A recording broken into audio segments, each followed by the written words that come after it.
Bonsoir à vous tous et merci d'être au rendez-vous du programme du soir sur New World Info, le décryptage de l'actualité. Ce jour, on va parler des élections législatives en Afrique du Sud avec la victoire de l'ANC qui se confirme, mais également un léger déclin en ligne de mire. On évoque le sujet avec Mamadou Diouf, notre éditorialiste. Bonsoir Mamadou Diouf. Bonsoir Samuel. Le Congrès national africain au pouvoir en Afrique du Sud depuis 1994 semblait donc assuré de remporter les élections législatives, mais avec un score en un peu net recul qui va compliquer la tâche au président Cyril Ramaphosa pour reformer le pays après le dépouillement de plus de la moitié des 23 000 bureaux de vote. L'ANC était crédité d'un peu plus de 56% des suffrages et devrait donc conserver sa majorité absolue au Parlement, synonyme de nouveau mandat à la tête de l'État pour Cyril Ramaphosa. Et s'il se confirme, ce résultat constituerait cependant la plus mauvaise performance du parti du feu Nelson Mandela des élections législatives. Il faut rappeler qu'en 2014, le parti avait recueilli 62,15% des voix. Mamadou Diouf, déjà il faut dire que l'ANC reste le parti majoritaire en Afrique du Sud. Oui, l'ANC reste le parti majoritaire parce que généralement ces partis ont un caractère historique. Parce que c'est l'ANC qui a symbolisé toute la lutte des Noirs pour l'émancipation au niveau de l'Afrique du Sud, de sorte que tous ceux qui ont vécu cette période, tous ceux qui sont même nés après, sont liés à ce parti d'une certaine façon, parce que c'est comme si on doit à ce parti le fait qu'aujourd'hui des Noirs puissent avoir un droit au niveau de l'Afrique du Sud. L'autre élément, c'est que pendant la lutte, à part le KwaZulu-Natal, où il y avait un monsieur que personne ne prenait au sérieux, tous ceux qui étaient noirs se retrouvaient au niveau de l'ANC. Bon, quand on sait que l'Afrique du Sud, c'est 75% de population noire, il est vrai qu'il est facile que l'ANC soit le premier parti au niveau de l'Afrique du Sud. Alors maintenant, les élections législatives ou les élections générales de 2019 confirment un net recul du parti. Oui, ce qu'il y a, c'est que depuis 1994, à chaque fois, il y a eu un recul. Au départ, on l'avait interprété par la figure du président Mandela lui-même, en disant que personne ne pouvait le remplacer. Mais dans le recul, il y a d'abord l'ANC qui est un problème. Puisque ce qui s'est passé, c'est à l'intérieur de l'ANC qu'on fait tomber les présidents. Thabo Mbeki n'a pas fini son mandat. Zuma n'a pas fini son mandat, etc. Et ça, c'est dû à des problèmes qui sont internes au parti lui-même. L'autre élément, il y a des structures qui étaient là, la COSATU, les syndicats, les miniers, qui ont été vraiment des fers de lance du parti, qui aujourd'hui se sont désolidarisés du parti. Parce que ce qu'on avait promis sur le plan social, ce qu'on avait promis sur le plan économique, les gens n'ont rien vu. La souffrance est là, la misère est encore là. L'apartheid n'est plus là sur le plan juridique. L'apartheid n'est plus là sur le plan politique. Mais c'est comme si l'apartheid est toujours là sur le plan économique, de sorte qu'une partie des Noirs se pose la question, est-ce que c'était ça l'arc-en-ciel dont parlait le président Nelson Mandela? Est-ce qu'on peut dire quand même qu'en 2019, l'ANC paye un peu l'effet Zuma? Ah oui, ça indiscutablement il y a l'effet Zuma parce que faut voir un président de la République qui est poursuivi pratiquement pour 750 casseroles de corruption. Et même on continue encore, parce qu'on est en train encore de l'accuser sur d'autres situations. Il ne faut pas oublier ce qu'il avait fait avec sa maison, qui avait heurté, même au niveau de l'ANC, puisque quand on parle de gens qui vivent dans la pauvreté, tu prends autant d'argent public pour réformer une maison privée pour ta retraite, ça, les gens ne lui ont pas pardonné. L'autre élément, ça a suscité également une division à l'intérieur de l'ANC, puisqu'il y a certains qui ont voulu coûte que coûte le soutenir. On se rappelle encore le vote à l'Assemblée, il y avait eu des incertitudes jusqu'au dernier moment. Est-ce qu'il va véritablement être destitué ou pas? Parce qu'il avait encore des soutiens à l'intérieur du parti, ce qui s'est traduit par des scissions dont le parti paye les prix jusqu'à présent. Alors, est-ce que Cyril Ramaphosa, qui est quand même une figure un peu plus acceptable que Zuma, n'a pas réussi à convaincre? Il va lui être difficile de convaincre parce qu'il vient après Zuma. Il ne faut pas oublier que Zuma était venu faisant des reproches à Thabo Mbeki. Donc on se disait que Zuma allait faire mieux. Malheureusement, il a fait vraiment pire que Thabo Mbeki. Donc Cyril est là, il a tenu son discours. avant même que Zuma parte, tout le monde l'a vu, toutes ses campagnes même, parce que c'était pas celle-là, toutes ces campagnes, il l'a battu sur la corruption, parce qu'il y a un véritable clientélisme que Zuma a installé sous forme de système dans le parti. Et c'est ça qui expliquait qu'il avait des députés qui étaient là, qui voulaient mordicus défendre qu'il reste comme président au niveau de l'Afrique du Sud.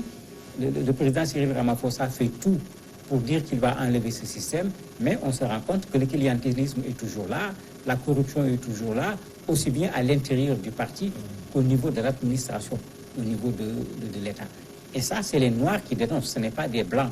Pour qu'on dise que non, c'est parce qu'ils sont contre les Noirs, mais c'est les Noirs eux-mêmes qui dénoncent cette mauvaise gouvernance qui a existé du temps de Zuma et que malheureusement Cyril Ramaphosa n'a pas pu enlever comme il croyait pouvoir le faire à son arrivée, puisque comme d'habitude, c'est tout un système. Pour l'enlever, c'est un problème. Sous Zuma, même la commission qui avait été mise en place avait donné un terme qui avait amené les gens à dire mais c'est du scandale. La commission avait conclu en parlant de capture de l'État par une famille indienne. Quand un État est capturé, vous imaginez quel est le niveau de corruption en ce moment-là. Alors, le taux de participation est également nettement en baisse. À quoi doit-on cela? Les gens commencent à ne plus y croire. Parce que la politique également, c'est ça. Quand les populations sont mobilisées pour aller voter, en 2014, on était pratiquement à 73,48%. Cette fois, on table pratiquement les 66%, 65%, puisque les résultats ne sont pas encore définitifs. Ça veut dire qu'il y a un net recul de pratiquement 8 points. Mais c'est le recul de tous ces gens qui sont déçus de l'ANC. Mais ce qu'on oublie, c'est que dans nos pays, parfois, le comportement des politiques amène une partie des populations à tourner le dos à la politique. En se disant, ils sont tous pareils, ce qui est extrêmement dangereux, mais que l'on voit dans beaucoup de pays, parce que même eux, à 73%, mais ils sont à la limite gâtés. Il y a beaucoup de pays où avoir 60% de taux de participation est difficile, et c'est dû au fait que les populations se sont dit que aller voter ne sert plus à rien, puisque ça ne permet pas à celui qui est au pouvoir de changer, même s'il promet de changer. Vous changez de personne, la personne vient, elle installe son propre système, mais dans le fond, c'est le même problème qui a été dénoncé au départ qui est là. Ils vont aller vers cela malheureusement parce qu'une bonne partie des populations ne sont pas du tout satisfaites de ce qui se passe sur le plan politique. Alors, ce qui est quand même curieux, c'est que la principale formation de l'opposition, l'Alliance démocratique, n'a pas profité du recul de l'ANC. Oui, l'Alliance démocratique a un problème parce que l'Alliance démocratique a commencé par un parti dirigé par un blanc. Et cela a fait que pendant longtemps, le parti avait quelques personnes parmi les Noirs, mais le parti était regardé un peu comme une continuation du parti blanc qui était là. Ça fait qu'ils ont eu des difficultés. Ils ont eu après une très bonne stratégie en mettant au devant un Noir. Ça fait que les données n'ont pas grandement changé. Ils ont presque eu exactement le même pourcentage parce que pour le moment, il n'y a pas également une personnalité qui se dégage. Parce que la politique, c'est également ça. Il faut un leader quand on veut mobiliser les gens, alors que ce problème de leader se pose au niveau de ce parti pour le moment. Et c'est l'IFF qui fait quand même un peu mieux, de 6,35% en 2014. Le parti est en train de toiser un peu les 10% là. Oui, ce n'est pas une surprise parce que quand on regarde aujourd'hui en Afrique du Sud, j'allais dire l'opposant radical, c'est Julius. C'est lui qui vraiment s'en prend au pouvoir. Il faut voir tout ce qu'il a fait avec Zuma. Pendant les derniers mois du pouvoir de Zuma, ils l'ont empêché de parler au niveau du Parlement. Il s'est vraiment opposé autant que la loi le lui permettait pour empêcher à Zuma de terminer son mandat de façon sereine. Quand Zuma a été remplacé par Ramaphosa, la même chose, il n'a pas changé. Il a gardé ce même discours et il est en train de mobiliser les jeunes et surtout ce qu'on appelle les nés après. C'est-à-dire ceux qui sont nés après 1994, qui n'ont pas vécu l'apartheid et qui deviennent de plus en plus exigeants, qui ne donnent pas toute cette valeur historique à l'ANC parce que n'ayant pas vécu l'apartheid, mais qui réclament tout simplement la baisse du taux de chômage qui est actuellement à 30%, qui réclament des emplois, qui réclament que les Blancs, les Noirs plutôt, puissent accéder à des postes et à la richesse, tout comme les Blancs sont en train d'accéder à des postes et à la richesse. Il est en train de capitaliser cette jeunesse-là. Et s'il continue comme ça, c'est lui qui risque d'être l'obstacle par rapport à l'ANC. L'ANC le craint plus que l'Alliance démocratique, parce qu'il ne faut pas oublier que Julius Malema Malema sort des rangs de l'ANC. Mais est-ce que ce léger recul constituera un obstacle pour Cyril Ramaphosa? Non, il sera élu président de la République parce que le pourcentage ne les empêche pas d'avoir la majorité au niveau de l'Assemblée. Les gens l'oubliaient, c'était un des enjeux de cette élection. Parce qu'en Afrique du Sud, le président de la République n'est pas élu au suffrage universel. Ce sont les députés qui vont élire le président de la République. Bien qu'ils ont eu du recul au niveau des suffrages, ils ont la majorité pour pouvoir élire Ramaphosa. Maintenant, dans sa politique, dans son rapport avec les autres partis, aura-t-il quelques difficultés? Il aura certainement des difficultés puisque l'ANC avait cette force que Mandela a laissée ici, que Thabo Mbeki a continué pendant un temps. Mais depuis lors, cette force est en train de diminuer. Sa difficulté, ça va être également ses promesses. Parce que à la chute de Zuma, il avait parlé.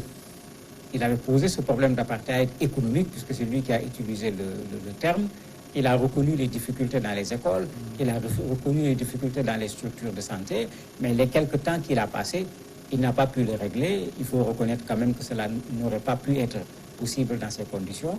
Et ça fait que quand on parle en promettant, ce n'est pas la même chose que quand on est dans la position de faire et on ne fait pas. Et lui également, il va porter pas seulement le fait qu'il y a des promesses qui ne sont pas réalisées, mais il va endosser également toutes les erreurs de l'ANC, parce que, quoi qu'on dise, lui également, c'est un pur produit de l'ANC. Il y a aussi quelques cas d'irrégularité signalés. Oui, il y a eu quelques cas d'irrégularité, mais je ne crois pas que ça va permettre de remettre en cause le scrutin en tant que tel. Ce n'est pas la première fois qu'on voit ce genre de choses en Afrique du Sud. Bon, si les autres partis même avaient attrapé cela comme un élément important, mais on ne voit personne aller dans le sens de remettre en cause les élections. Tout le monde est d'accord que, bien que les résultats ne soient pas encore définitifs, tout le monde est d'accord que l'ANC a gagné ces élections-là. Donc, ça ne remettra pas en cause le scrutin. Mahamadou Diouf, merci d'avoir répondu aux questions. C'est moi qui vous remercie. Nous marquons la pause et nous sommes vendredi. On passe à l'invité sport après.